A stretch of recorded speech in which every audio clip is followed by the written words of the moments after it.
हमारी संस्कृति, हमारी पहचान।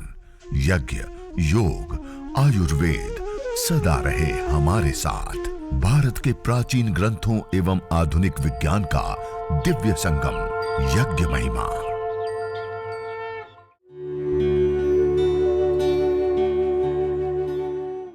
भारतीय संस्कृति में यज्ञ, योग एवं आयुर्वेद जैसी अमूल्य विद्याएं हैं, जिसका मूल है वेद।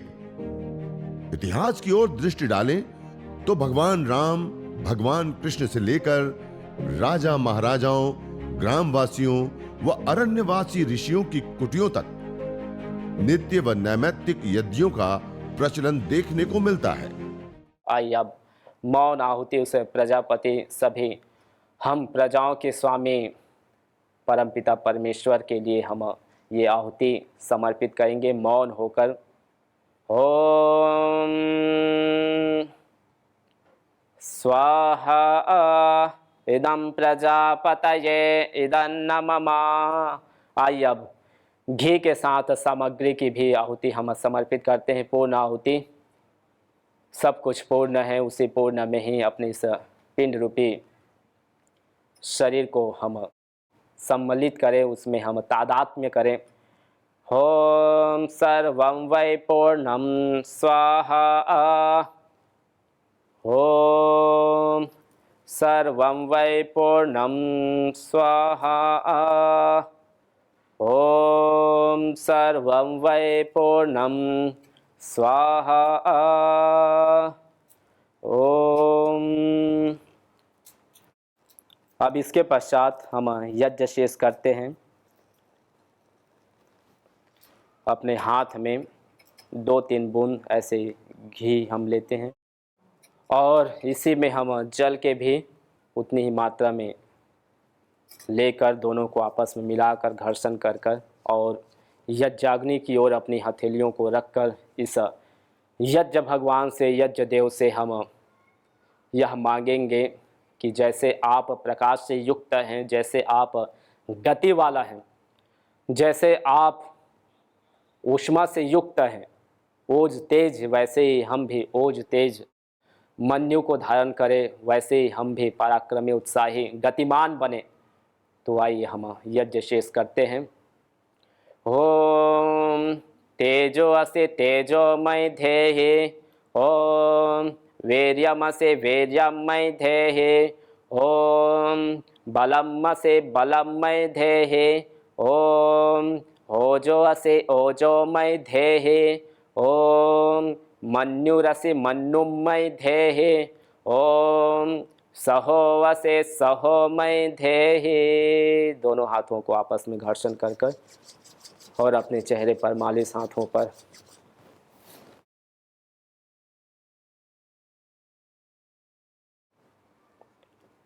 तो ऐसे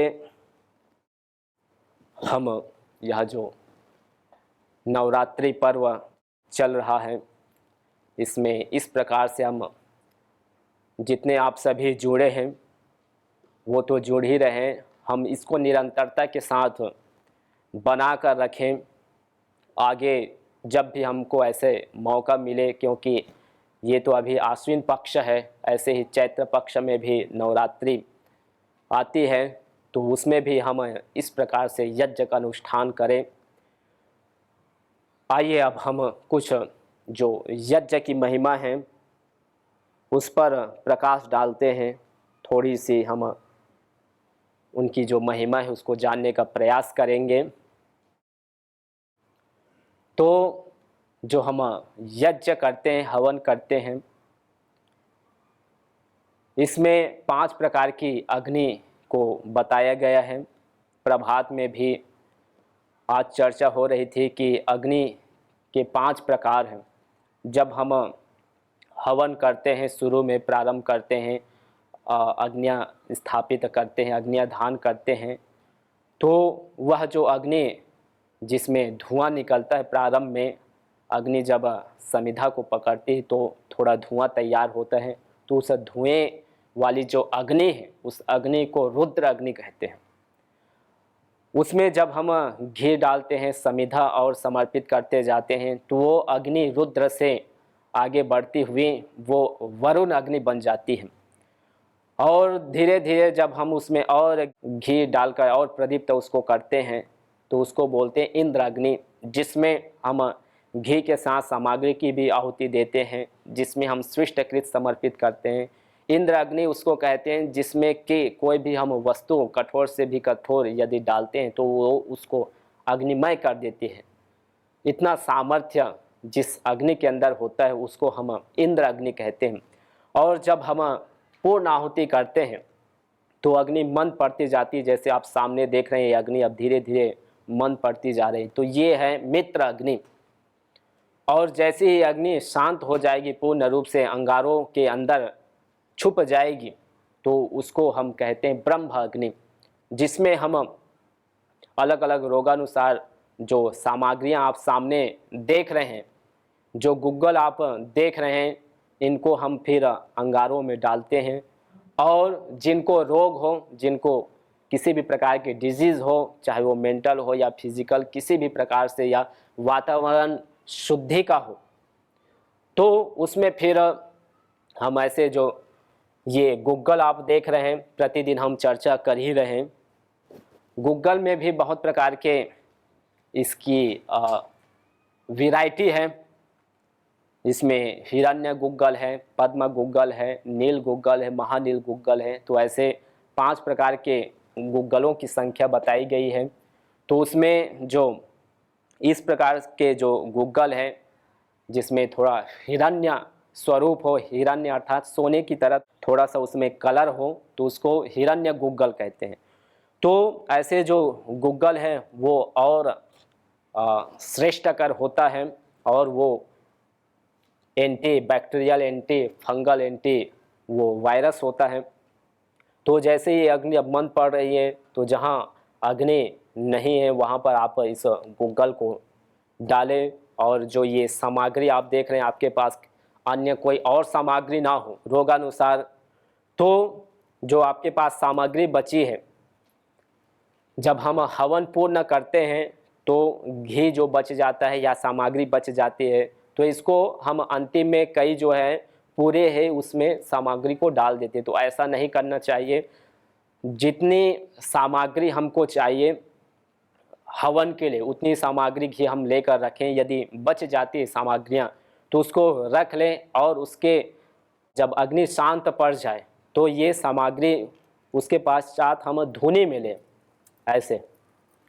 और इसी धुनी में हम फिर प्राणायाम करें, हम ध्यान करें, संध्या करें।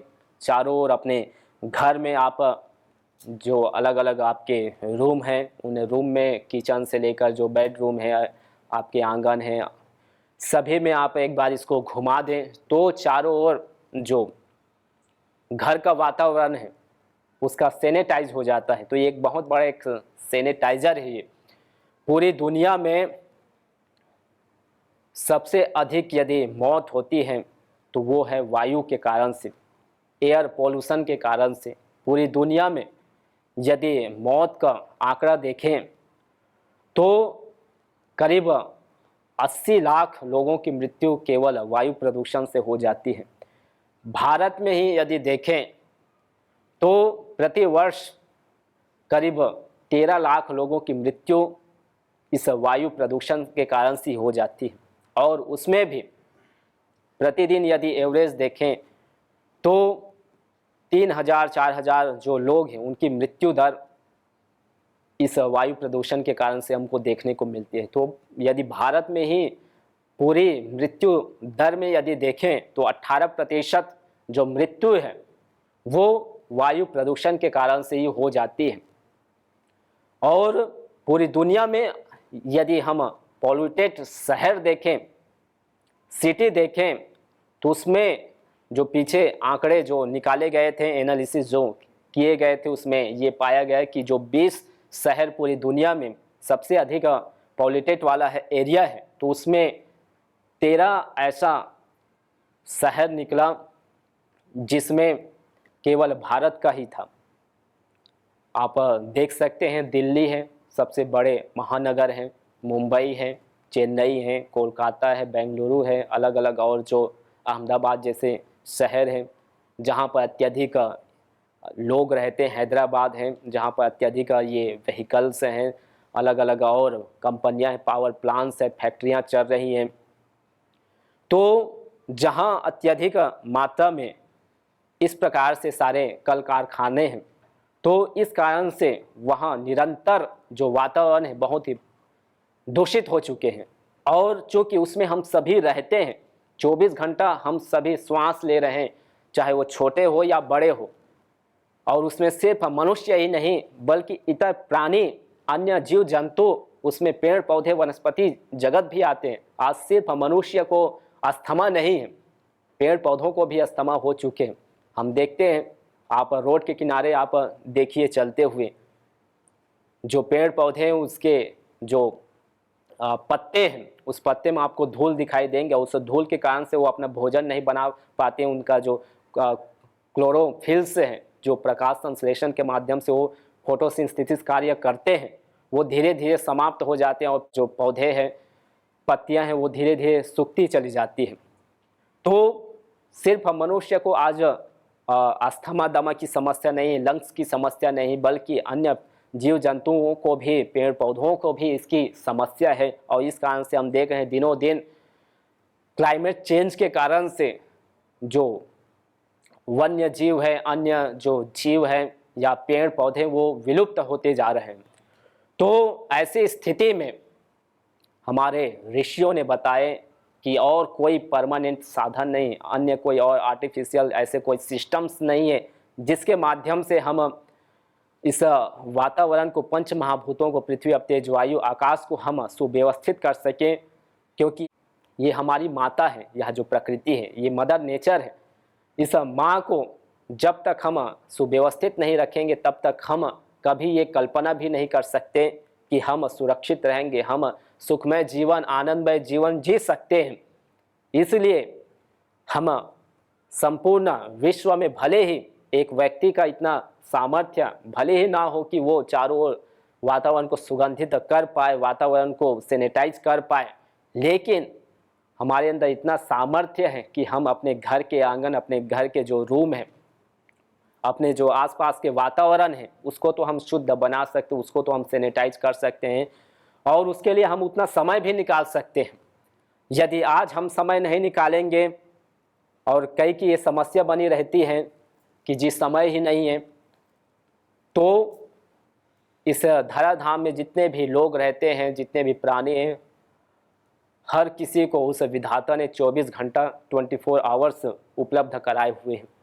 आवश्यक है कि हम उस समय का उपयोग कितना करते हैं, कितना अनुपयोग करते हैं। तो समय सभी के पास है 24 घंटा, और उस 24 घंटा में यदि हम 10 मिनट भी, 15 मिनट भी यदि समय नहीं निकालते हैं अपने स्वास्थ्य के लिए, अपने घर को शुद्ध बनाने के लिए, अपने परिवार को सुंदर बनाने के लिए, तो फिर हम देखते ही है व्यक्ति समय नहीं है कहते रहता है, और जब शरीर रुग्ण हो जाता है, बीमार पड़ जाता है, जब शरीर काम करना छोड़ देता है, शरीर के जितने भी सिस्टम है धीरे धीरे, तो फिर जो व्यक्ति 10 मिनट भी समय नहीं है वो रहा था, वो उनके पास 24 घंटा समय आ जाता है शरीर के लिए। उनको समय निकालना पड़ता है, शरीर अपने आप समय निकाल लेता है। 24 घंटे ही नहीं, सप्ताह तक, महीना तक और कई तो सालों तक समय सारे कार्यों को छोड़ना पड़ता है। तो इसलिए ये नौबत ही ना आए, इस प्रकार की परिस्थितियां ही ना आए, इसके लिए यदि हम अपने घर में ही इस प्रकार से दैनिक हवन यदि प्रारंभ कर देते हैं, और अलग अलग जो हमारे पर्व हैं, अलग अलग जो त्यौहार हैं, अलग अलग जो संस्कार हैं, 16 संस्कारों की चर्चा हमारे इस भारतीय संस्कृति में है। गर्भाधान से लेकर अंत्येष्टि संस्कार तक प्रत्येक संस्कार में यज्ञ को महत्व दिया गया है, अर्थात प्रत्येक संस्कार जो है यज्ञ पूर्वक किया जाता है। और हम देखते हैं जब यज्ञ पूर्वक किसी भी अनुष्ठान को प्रारंभ करते हैं तो उसका परिणाम भी अच्छा होता है, शुभ होता है।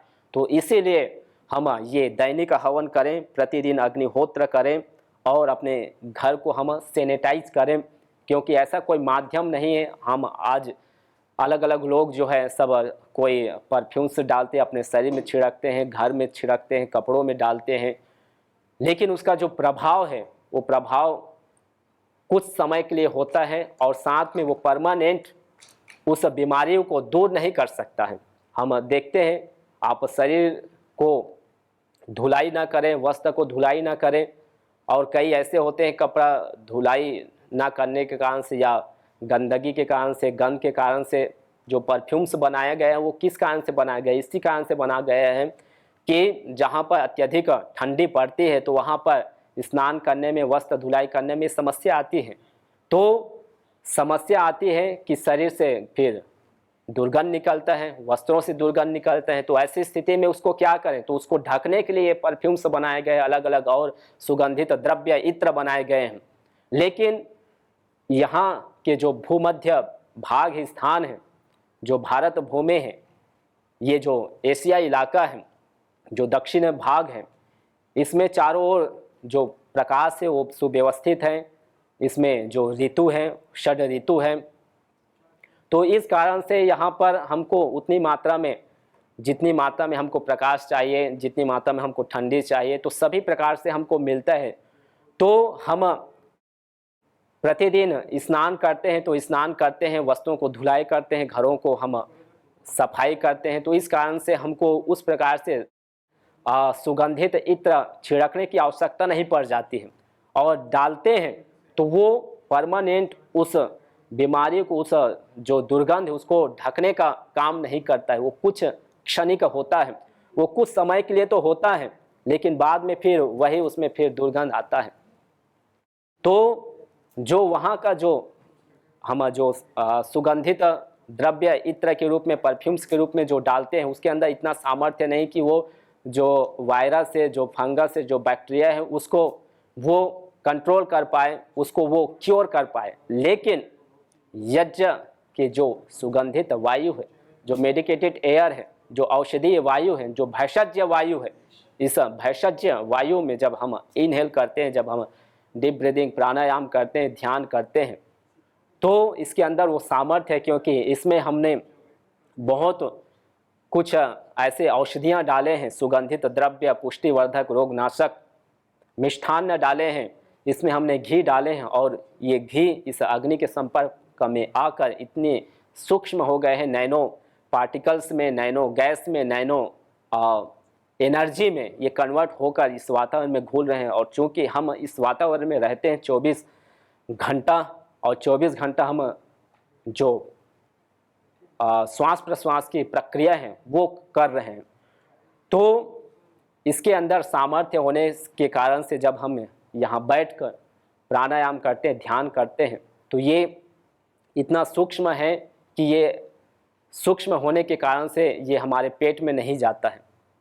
ये जो हम भोजन लेते हैं, चाहे वो सॉलिड रूप में हो या लिक्विड फॉर्म में, जो भी हम लेते हैं, तो उसका क्या होता है, पहले हम उसको लेते हैं तो पहले हमारे वो पेट में जाता है, उसके बाद उसको और नैनो में उसको जो हमारे शरीर में एंजाइम से अलग अलग जो तत्व है उसको तोड़ते जाता है, उसके पश्चात ही सारे शरीर में उसको संप्रसारित किया जाता है, उसको आगे प्रेषित किया जाता है। लेकिन ये जो वायु है ये तो पहले से ही सूक्ष्म है, इसको अग्नि के माध्यम से और सूक्ष्म कर दिया गया है। तो ये सूक्ष्म होने से ये ऐसा नहीं कि हम ले रहे हैं तो ये पेट में जाएगा, तो इस कारण से ये जब हम इनहेल करते हैं तो हमारे लंग्स के माध्यम से ब्लड से होते हुए संपूर्ण एक एक सेल्स में, अंग प्रत्यंग में पहुंचकर किसी भी प्रकार से इनबैलेंस हार्मोन से या कहीं पर भी विकार है, ब्लॉकेज है, कहीं पर किसी भी प्रकार के डिसीज़ हो, तो उसको धीरे धीरे ये कंट्रोल के साथ क्योर करने का काम ये यज्ञाग्नि से उत्पन्न जो औषधि वायु ये करती है।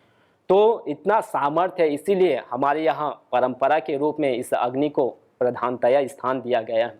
ये सिर्फ एक पूजा पद्धति नहीं जो आज हम देखते हैं कि अलग अलग जो शादी होती है, ब्याह रचाया जाता है, भूमि पूजन होता है या अन्य और जो भी नामकरण संस्कार किया जाता है, तो उसमें पंडित जी आते हैं, मंत्र बोल दिए, उसमें आहुति हमने समर्पित कर दिए, दे दिए, इतने मात्र ही नहीं है, बल्कि इसके पीछे यही वैज्ञानिकता है कि जो भी चीज़ हम डालते हैं इस अग्नि में, ये अग्नि उसको मल्टीप्लाई कर कर हमको देने का कार्य करती है। ऐसे कोई भी सिस्टम नहीं आप देख लीजिए अन्य चीज़ों में कि किसी चीज़ को आप छोटी सी चीज़ को यदि आप ऐसे किसी में डालें और उसको आपको नैनो पार्टिकल्स में, नैनो गैस में आपको कई गुना, अनंत गुना कर कर दे, तो हम जो यज्ञ करते हैं उसमें हम किनकी पूजा करते हैं? इस यज्ञ में हम अग्नि की पूजा करते हैं। तो एक इसी प्रकार से प्रसंग आता है कि हम सर्वप्रथम जो पूजा करते हैं वो अग्नि की पूजा करते हैं, वो सूर्य की पूजा करते हैं, वो आदित्य की उपासना करते हैं। तो एक ऐसे एक कथानक आता है कि इस संसार में सर्वप्रथम किनकी पूजा होनी चाहिए। तो इसमें एक जल देव है, एक वायु देव है, और इन दोनों में तर्क वितर्क चलता है इस बात को लेकर कि सर्वप्रथम पूजा किनकी होनी चाहिए। तो जो जल देव है वो अपना तर्क देता है कि पहली पूजा मेरी होनी चाहिए। क्यों? क्योंकि मैं इस धरती के अंदर भी हूँ, बाहर भी हूँ और इस आकाश में भी हूँ, तो सर्वत्र व्यापक होने से मैं बड़ा हूँ, और बड़ा हूँ तो पहली पूजा मेरी होनी चाहिए। तब वायुदेव कहता है कि मैं तुमसे बड़ा हूँ, क्योंकि मैं प्रत्येक जीव के अंदर हूँ। जितने भी ये चराचर हमको जगत दिखाई दे रहे हैं, जितने भी चेतन तत्व दिखाई दे रहे हैं, सबके अंदर प्राण तत्व है। उस प्राण तत्व के माध्यम से सब संचालन कर पा रहे हैं, सब भ्रमण कर पा रहे हैं, सबके अंदर चेतना है। तो सबको मैं प्राण देने वाला हूँ, तो इस कारण से प्राण प्रदाता होने से मैं तुमसे बड़ा हूँ। तब जलदेव अपना तर्क देता है कि अच्छा ये बताओ कि जब तुम प्रदूषित हो जाते हो, और हम देखते हैं आज के समय में चारों ओर कैसे प्रदूषण फैले हुए हैं, जल प्रदूषण, भूमि प्रदूषण, वायु प्रदूषण, अलग अलग प्रकार के प्रदूषण हमको देखने को मिल रहे हैं। तो इसी प्रसंग में ये बताया जा रहा है कि जब तुम प्रदूषित हो जाते हो, वायुदेव को जलदेव कह रहा है कि जब तुम प्रदूषित हो जाते हो तो उसको शुद्ध बनाने का काम कौन करता है? जो वायु प्राण देने का काम कर रही थी वो आज के समय में प्राण हरने वाली बन गई है। हम देख रहे हैं सबसे अधिक, जैसे मैंने अभी पीछे ही बताया कि सबसे अधिक जो मृत्यु दर है वो वायु के कारण से, प्रदूषित वायु के कारण से। तो कह रहा है कि जब तुम प्रदूषित हो जाते हो, जब तुम प्राण देने वाले, जब प्राण हरता बन जाता है तो उसको शुद्ध बनाने का काम कौन करता है? तो जल ही करता है। हम देखते हैं वृष्टि के माध्यम से वायु को शुद्ध किया जाता है। जितने भी वातावरण में डस्ट है, धूल कण हैं, पार्टिकल्स हैं, जितने भी जहरीली गैसेज हैं, वो सारे इस वातावरण में रहते हैं तो नीचे आ जाते हैं, तो जल का शोधन हो जाता है।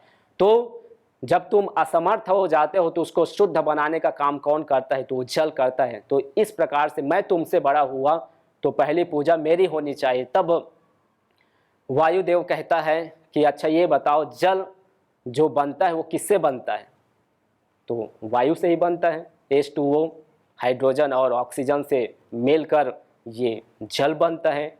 तो जब तुम्हारी उत्पत्ति मेरे से हुई, अर्थात मैं तुम्हारा जनक हुआ, मैं तुमको उत्पन्न करने वाला हुआ, तो जो उत्पन्न करने वाला होता है वो सबसे बड़ा होता है, वो अपने संतति से बड़ा होता है, इसलिए पहली पूजा मेरी होनी चाहिए। तो इस प्रकार से तर्क वितर्क चलता रहता है दोनों में। जब कोई निर्णय नहीं मिलता, कोई समाधान नहीं मिलता है, तो दोनों चल पड़ते हैं अग्निदेव के पास इस उद्देश्य के साथ कि अब समाधान होगा और हम दोनों में से पहली पूजा किनकी होगी उसका निर्णय होगा।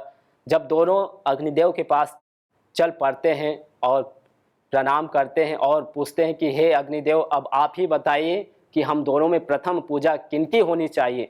तो अग्निदेव कहता है न पहली तुम्हारी पूजा होनी चाहिए, न पहली तुम्हारी पूजा होनी चाहिए। ये दोनों अचंभे में पड़ जाते हैं कि ये तो हम समाधान के लिए आए थे कि हम दोनों में किनकी पहली पूजा होनी चाहिए, तो हम दोनों को ही तुच्छ बताकर अपने आप को बड़ा बता रहा है।